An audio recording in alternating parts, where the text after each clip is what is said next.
দেখছো ভাইরা, জল কতটা জল দেখছো, পুরো একদম আমরা এই জলের মাঝখান দিয়ে যাচ্ছি। দেখুন এই দেখুন জল, আমরা পা বাইরে বাড়িয়ে যাচ্ছি, ঠিক আছে।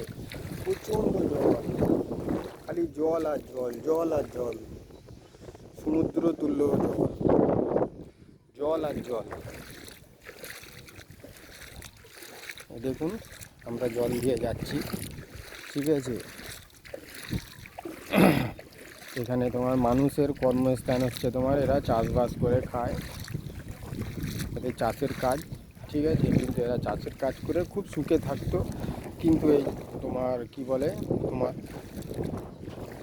বৃষ্টিটা হয়েছিল সেইটা এক নম্বর জল। তাছাড়া কথা হচ্ছে আবার ডিবিসুরের জল ছেড়ে দিয়েছে, সেই ডিবিসুরের জল ছাড়ার কারণবশত এই গ্রামটা পুরো জলেতে তোমার একদম তৈলে গেছে, ঠিক আছে। তৈলে গেছে বলতে তোমার প্রচুর চাষবাস তৈলে গেছে, ঠিক আছে।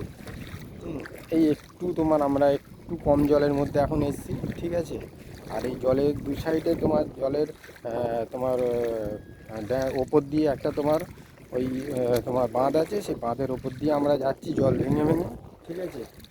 সামনে একটা বাচ্চা আছে দেখতে পাচ্ছেন, ওই বাচ্চাটার সঙ্গে আমি দেখে দেখে যাচ্ছি। এই যে দেখুন একটা কাকাবাবু, ঠিক আছে। আমরা অনেকটা জল কমের দিকে চলে এসেছি।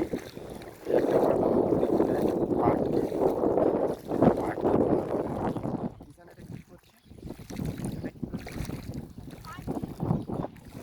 কাকাবাবু পাট হচ্ছে, এই আপনাদেরকে দেখাচ্ছি। দেখুন এই একটা কাকাবাবু পাট দিচ্ছে, ঠিক আছে। আমি একটু জুম করে আপনাদেরকে দেখাচ্ছি কাকাবাবুকে। এই দেখুন পাট দিচ্ছে, দেখুন কত কষ্ট।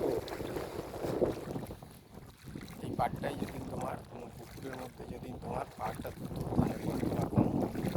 কিন্তু পাটটা আরেকটু একদিকে রাখলে,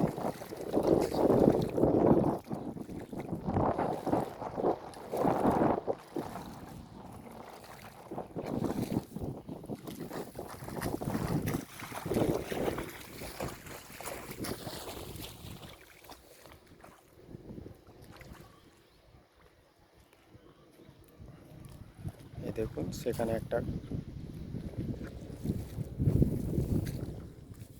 দেখুন সেইখানে একটা দাদা,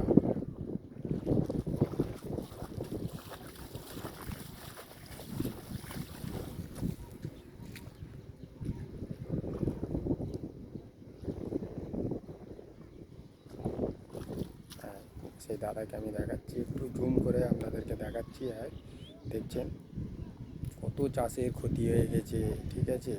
প্রচণ্ড চাষের ক্ষতি হয়ে গেছে, খালি জল আর জল, দেখছেন জল আর জল। হ্যাঁ